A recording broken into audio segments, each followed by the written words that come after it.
So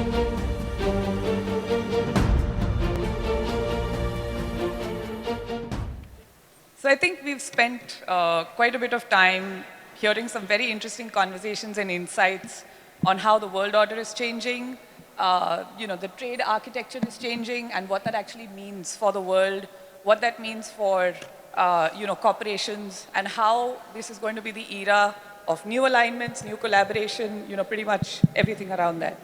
But the conversation would be incomplete if we really don't talk about what this means in terms of us protecting our marine ecosystems. How do you look at them as economic assets and not just natural resources? Because eventually, as we move forward in our journey, they become extremely critical, both for livelihoods and also for the planet overall. So I want to get your perspectives on that. But very quickly, if we had to start with one opening question. If, let's say, if I ask you, Nafisa, when we look at the blue economy, and it is framed more as a growth strategy rather than a compliance requirement, how do you think that will change the way governments and businesses design marine policy and investment around it? What's your take on that?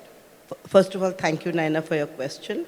Sustainability is all, if sustainability is only about compliance, then it feels like a traffic fine. You slow down only because you are forced to. It becomes a cost. But if sustainability is treated as a growth strategy, then it becomes an investment. It's like building a highway. You are traveling faster, safer, and actually earning along the way. Governments must change their perspective from being rule makers to being actual facilitators. We see a little bit of it in our shipping industry. Ours is a 121-year-old legacy company. The only thing I know is marine, and only marine. I now, after working for 26 years, see a change. For example, now that they want to reduce emissions, the government originally would say reduce emission, and that would be an order. Companies and shipping companies would be forced to purchase equipment, install it, and then comply with the rule. It would be like ticking off a checkbox. But today, if that same government turns around and says that for the shipping companies that are using clean fuel, low carbon footprint fuel, we will pay them more. What do you think is going to happen?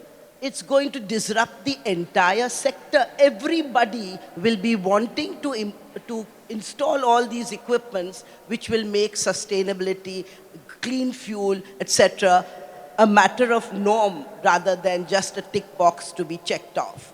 So I think it comes down to how the government handles these rules and regulations. Remember, for us as businessmen, we are interested in profit. So if any rule results in compliance, in saving the economy, in everything, but brings about profit for the businessman, you've got it all the way. Thank you. That's interesting, Nafisa, and I'd also have to say that, over the decades since you've been in the industry for that long, I'm sure you're seeing that shift very accurately in your experience. But I have only 4 years left before I hang in my boots, so no pace is fast enough for me. I want it done yesterday. Patience was never my strong point. If I can bring the same question to you, Nirmal, Nafisa has spoken about, from being rule makers to rule facilitators. What's your view on the shift that we need to see? Yes, so I think it's important that people understand where we are from. I'm from the Seychelles. My grandfather came from a port city in Gujarat.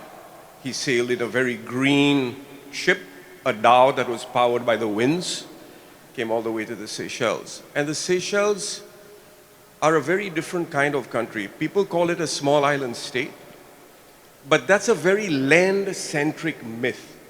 We're looking at it from a land perspective. Our area is actually 99% ocean. You could drop the United Kingdom, France, and Germany into our marine exclusive economic zone, and they still wouldn't touch the sides of the borders of this EEZ.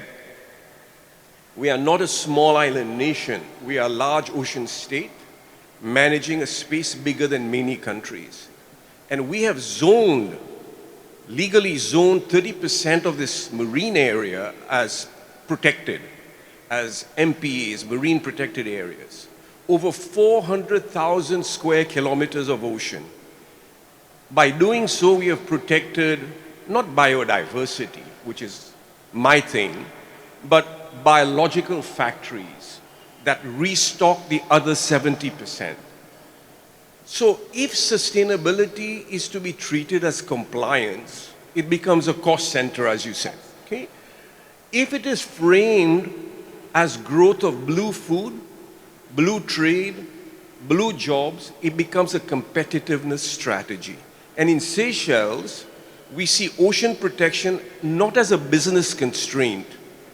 We see it as wise natural capital management. Protecting 30% of our marine space was not charity.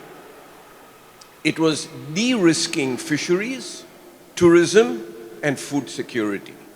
For other governments, then, what I recommend is that they design policy to protect ocean asset value. The ocean is an asset. And investors can then look at long-term returns instead of short-term extraction like in industrial fisheries. The shift is from exploiting the ocean to stewarding of an appreciating asset. That's what I think. That's an interesting insight you've given us when you say that Seychelles is more a large ocean state. And obviously, when we're looking at the blue economy and we're looking at protecting marine ecosystems, that seems to be a natural part of economic development for Seychelles. So if we had to dwell on that a little more, if I could ask you, what is that? So one is in terms of directionally, you've spoken about how you need to approach this for this to become central to your core fundamental way of operating.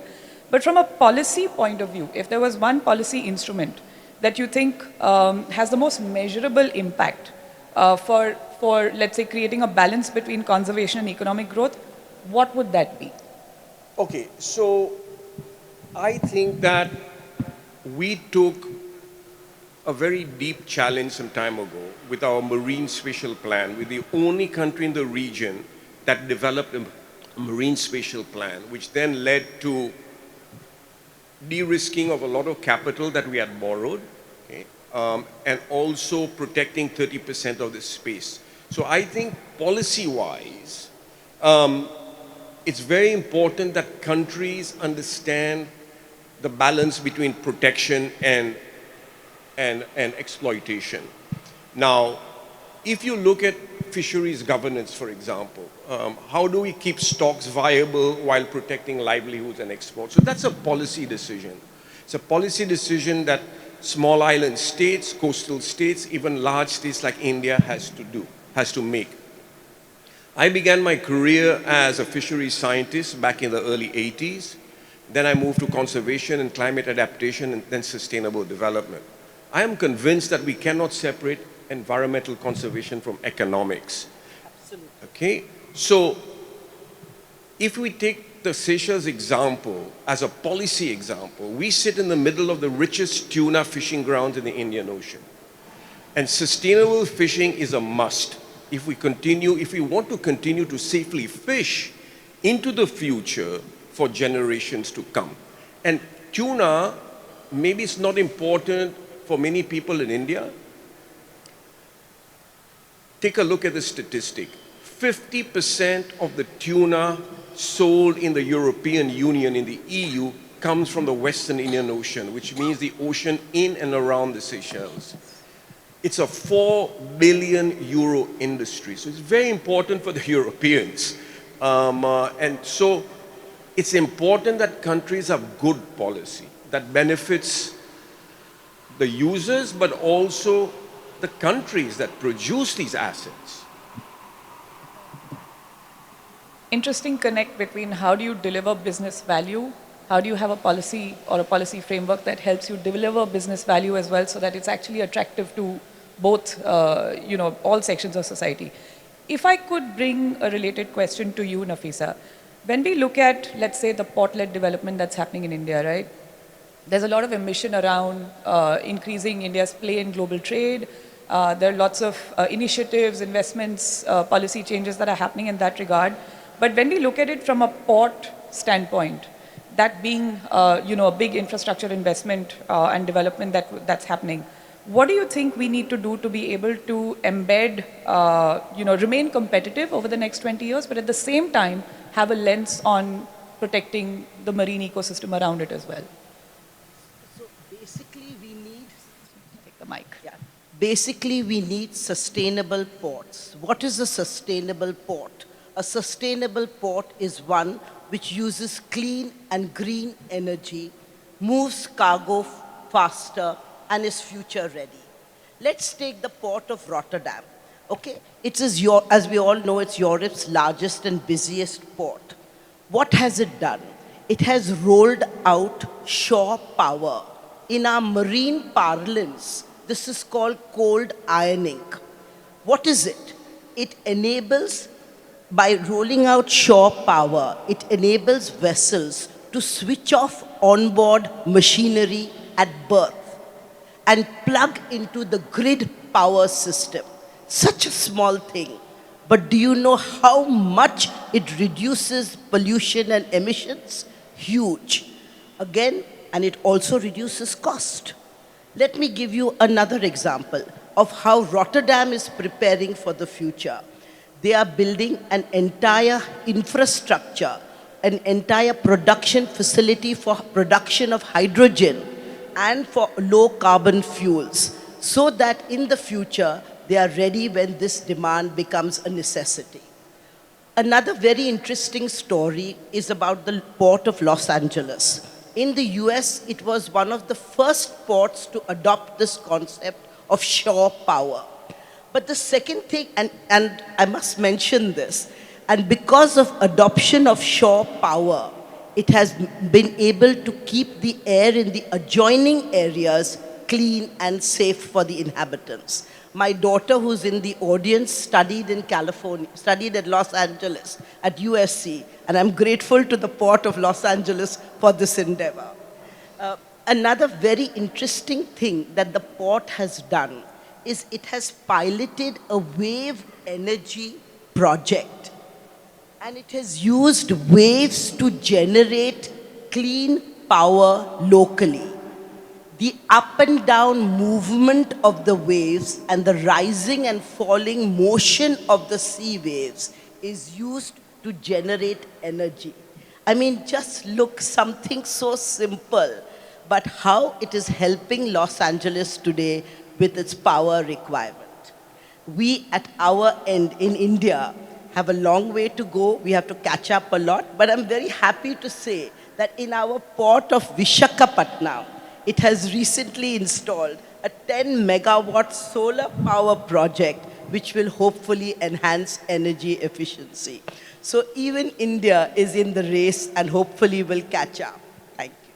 Those are interesting examples, actually, because when you think about the marine ecology, you're thinking largely about whatever is happening at sea, whereas, of course, what you're referring to is a lot of work that can happen on land to be able to facilitate that. If you consider the concept of shore power, Yeah. it's so simple, but so effective that it's Correct. unbelievable. Absolutely. If I had to connect that to other opportunities, let's say we look at ship recycling or waste management, digital efficiency, alternative fuels you've already spoken about. But if we had to move in that direction, could you provide a perspective on what are the most realistic and scalable opportunities in these areas that we can look at? Now, I am one of those old traditional fuddy-duddies. So I will say the best way for circular economy in our maritime sector is what we all know as ship recycling. To me, a ship does not end its life at the yard. It begins a new life as steel, machines, components. Did you know that because of ship breaking, today India is not relying entirely on the mining of iron ore? it is our shipbreaking which has helped it tremendously. Our famous Alang shipyard, or sometimes infamous Alang shipyard, is really a noteworthy institution. Hundreds of ships are deconstructed and dismantled, and a huge amount of steel, machinery, equipment is recycled and brought back into the industry cycle chain, including to companies like mine, which depend heavily for certain equipment on Alang shipyard.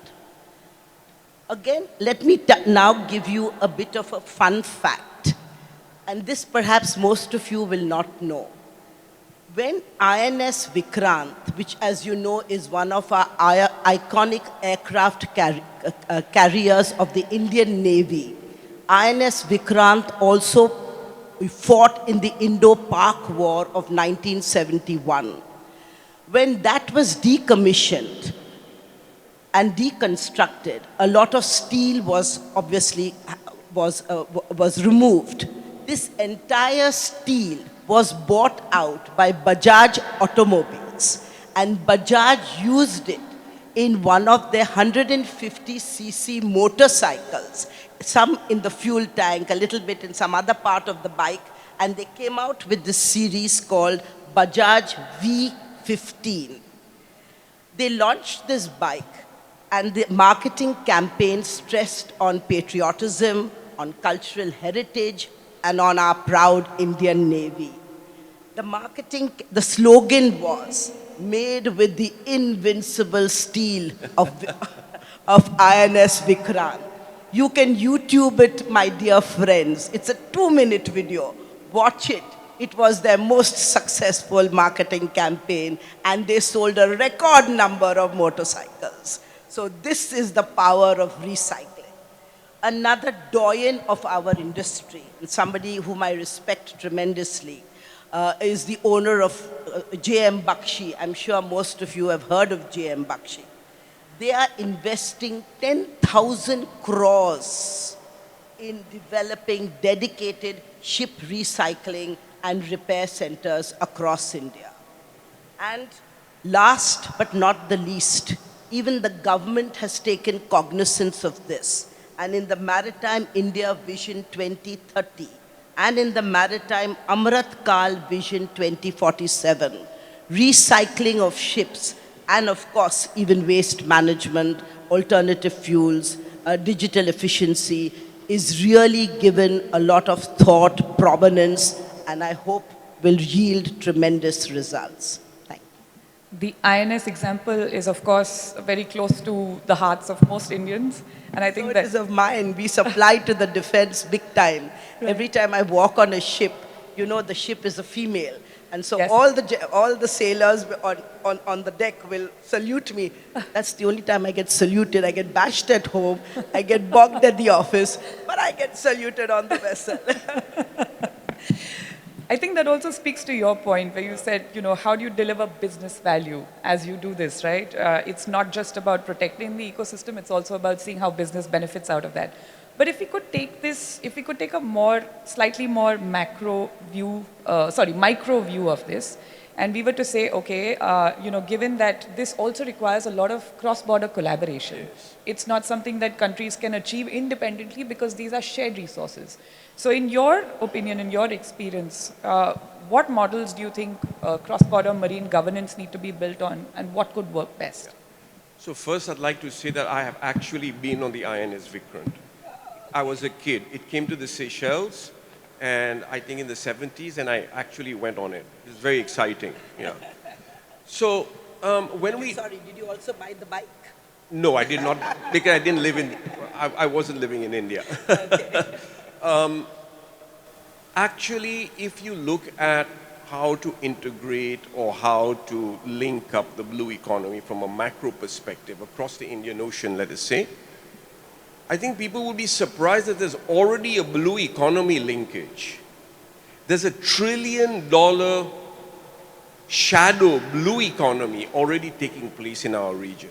This is an integrated economy. They are integrated pathways, but it's actually blue crime involving illegal, unregulated, and unreported fishing, drugs, human trafficking, endangered species, illicit maritime transport, toxic chemicals, and many others. It's called blue crime. And these people are running across the same routes now. It's the same people doing a bunch of illicit activities. So why can't we integrate legitimate blue businesses in the same way? And I think that I'm very happy to hear you talk about ports and so forth, because in Seychelles we're trying to green our ports. This integration would link green ports, transparent fisheries governance, because that's really needed, marine spatial planning, because then you take what we know about land use planning into the marine realm. This is what we have done in the Seychelles. And regional surveillance against this IUU fishing, plus shared data platforms. This is one of the big problems. There's not enough integration of knowledge and data for us to combat illicit activities, but also to track legitimate businesses. So that means cooperation. It doesn't mean fragmentation. We can't lock countries and ourselves into silos. Okay? So I think the biggest barrier to this is simply not in my backyard or beggar thy neighbor. Okay, I'll do my thing, which we see now. Okay, it's a very unipolar world, and you do whatever you want. But we've seen it across the Indian Ocean, it does not work. And one of the other barriers is the fragmented finance and transaction burdens for small states like the Seychelles. Okay, we have a very large EEZ, as I said, but we also, next to our EEZ, runs 1/4 of the world's oil supply between Africa and the Seychelles. So we have a lot of things going on around us, and we need to access soft capital, easier capital, and it's often harder than designing a solution because small states need to scale up. So I'm very happy to have heard that India and Seychelles and others are crafting this Western Indian Ocean corridor that we've heard about. And I know that the Seychelles is very interested in co-creating this innovation because we believe that it will lead to solutions that can be scaled up. Thank you. I find really interesting how you use the word blue in so many places. You spoke about not just the blue economy, but you've spoken about blue food. Yes. You've spoken about blue crime. I'm thinking blue petroling. Yes. So many different ways that can be done. But I want to go back to one of the points that you made related to data. Use of data, sharing of data, which then brings me to the question on tech. Yes. Use of tech in this space. Obviously, we understand, there is application of AI and various other technology in this area. But, since you are ahead on that journey, can you talk a little bit about that as well? Yeah, I think there are a lot of tech that can be used in what we call the blue economy. One of the very important things is, again, trying to trace what we do. So blockchain is very important because a lot of fish that's brought to markets in Europe and elsewhere, we don't really know the origin of this. Where was did those fish get caught illegally? Did they get caught in marine protected areas? What happened to this fish? So using blockchain, you can you can have traceability from the net to the plate. That's very important because these fish that can be traced will fetch a higher value because consumers in Europe and elsewhere want that. Another thing which we are very interested in is satellite and AI monitoring. Now, using machine learning to analyze satellite imagery to track what we call dark vessels. Not only illegal fishing vessels, but other vessels that turn off their AIS so that they can't be tracked. And machine learning can actually understand when those ships turn that off and actually track them, although the satellite is not tracking them. So that's very important because there's a lot of dark vessels cruising out around the Indian Ocean. And also, again, satellite and AI monitoring, we want to monitor blue carbon stocks like mangroves and seagrasses especially in remote areas. So that's just two examples, okay? One of the examples that I'm currently working on at the moment is what we call a marine digital twin, creating virtual replicas of ocean ecosystems to simulate the impact of climate change or a new offshore port, for example, before they happen. Digital twins. Yes. And just for your information, digital twins, I fully agree with you. And just as you said, you've been on INS Vikrant, I sell AIS for a living. That's very interesting. Would love to hear more about the digital twins that you Sure. spoke about. If I can go back to the point that you made on the fisheries, I'm keen to understand. When we look at that, that remains a core economic driver for many countries, right? What are the governance mechanisms? You've spoken about the tech. If we were to look at the governance mechanisms, what do you think needs to be done there for us to ensure that fish stocks remain viable, while protecting the livelihoods and export revenues? So I think, as I said, what we need is strong science. We can't manage what we don't understand. We can't manage what we don't know. So strong science is very important. We have to have quotas that are enforceable. It's no use just telling a fleet not to fish, but it needs to be enforceable. We need to have transparency in the licensing, especially of industrial vessels. And we need to monitor and surveil this whole IUU fishing, which is worth trillions of dollars happening in the Indian Ocean. But I think that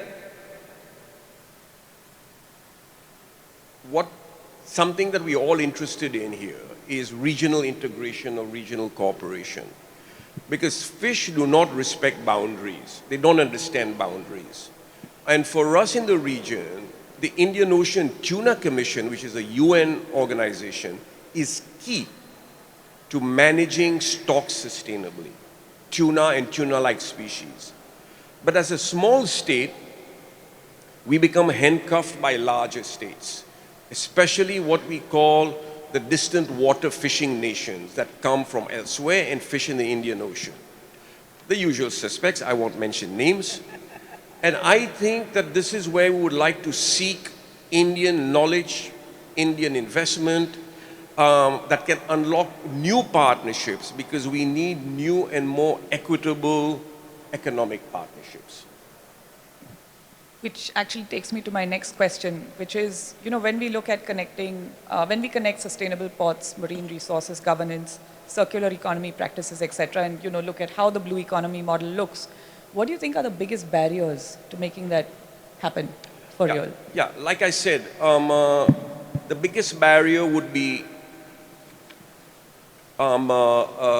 capital, various kinds of capital. Now, we're very happy to inform you, if you don't know, that our president was recently in India. He came away with a $175 million funding package, which includes both grant as well as concessional funding, plus interesting, I think about 8 memorandum of understandings, MOUs, that cross capacity development, blue tech, renewable energy, and so forth.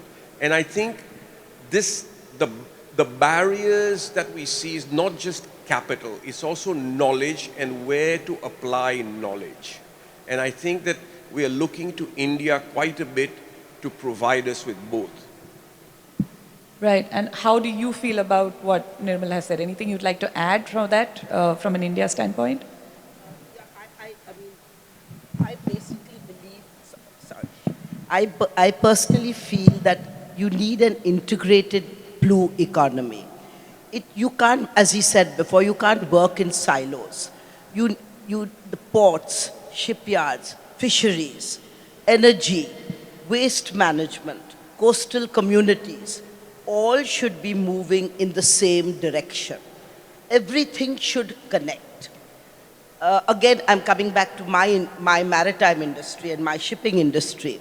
Like, for example, in Cochin Shipyard Limited, we are building electric and hybrid vessels. This lowers emissions in coastal waters. You take Jawaharlal Nehru Port Authority. It is investing in solar power, electric equipment, shore power plants, cutting pollution inside the port. Alang, of course, I've already said, is contributing towards the steel. But all this is individual effort.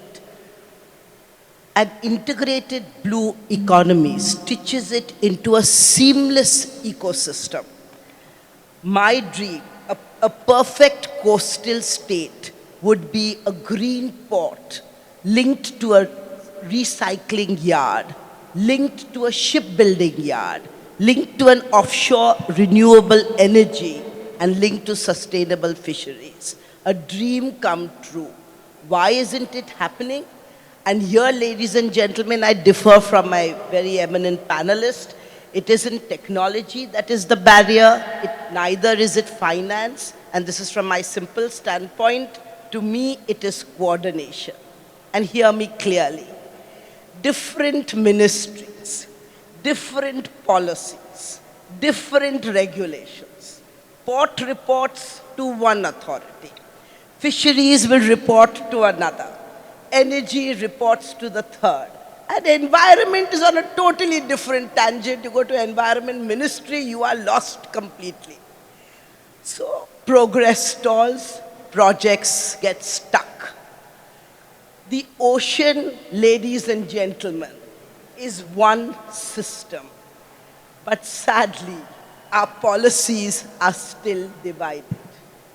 The opportunity is already here.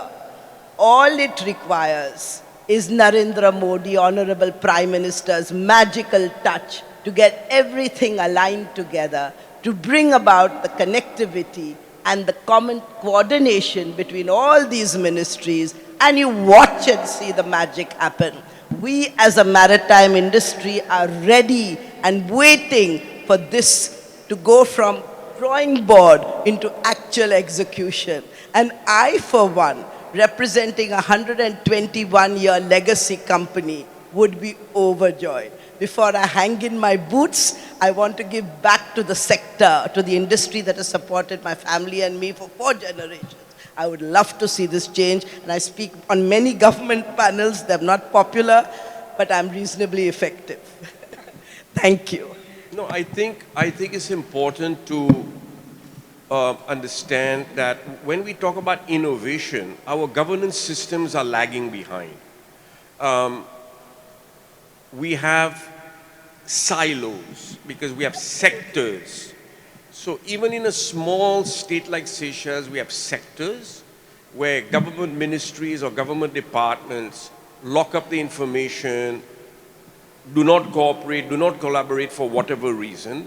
Maybe they're building empires or whatever it is, but that's the problem. When we started a new process about 25 years ago called Integrated Coastal Zone Management in the whole Eastern African and Western Indian Ocean region, I was one of the architects of that. And we found out that we couldn't have integrated coastal zone management because of the siloing of departments. And it's natural. This is how 20th century governments governed. So if we talk about innovation and linking up and co-design and co-implementation, we need new governance systems. Thank you. I think the way you described the integration, like the North Star, I'm sure the government is listening, and I do hope that happens. For me, the takeaways between what you've said is integrated systems are important. Collaboration across government departments, countries, institutions is the only way to make all of this come together. And of course, to the points that you made, innovation, capital, and intent driven by policy. Yes. I think that would pretty much summarize, but if there are any final thoughts you want to leave with the audience. So even if we have a single person from the government in the audience, my humble plea is make the law an enabler, then see the magic. So that's has been my prayer from a very long time. Still not answered, but I'm an optimist. Hopefully soon. Nirmal, any final thoughts from you? Yeah, so I think that, as you said, I talk about blue a lot because I see the blue wherever I live, wherever I work. My office is near a wetland which we manage, so It's a marine, it's a saline wetland. I see blue. Up from my house, I see blue. When I met Priyam, I saw blue. And let me take this opportunity before I end to thank her. She was on holiday with her family when she brought a letter to our president and gave it to me. So thank you for taking time out of your holiday and your children and your husband and your friends for actually doing that. Yeah.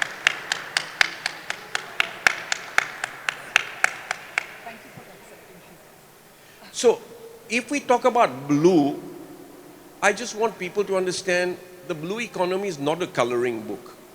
We can't take the coloring book that I just gave to my 5-year-old granddaughter who likes to color all these marine animals, and she colored everything blue. But we cannot do that because we also live on land, and we also understand that there's a brown economy still taking place. And this is where, as you said, the change has to come. So it's recognizing for many of us that the ocean is the economy. And if we don't blue the ocean and green our industries, we just really don't have a future. Blue our oceans and green our economy. Yes. That's a really articulate. Thank you. Very beautifully summarized Thank you. and very visual. Thank you so much for that. It was an absolute pleasure. And thank you on behalf of the audience for being Thank such you. a great Thank you. spokesperson. for us Thank you, today. Naina. What an interesting and what a wonderful, warm, modern. Thank you. Thank you. Thank you so much. Thank you. Thank you, Naina, and thank you indeed. I'm going to urge all of you to please step forward. We've had such a fluid discussion, I may put it that way. Can we have a louder round of applause? What a befitting close to the day 2 of the summit here. But if I could request you all to please step forward, we'll have a quick photo up as well.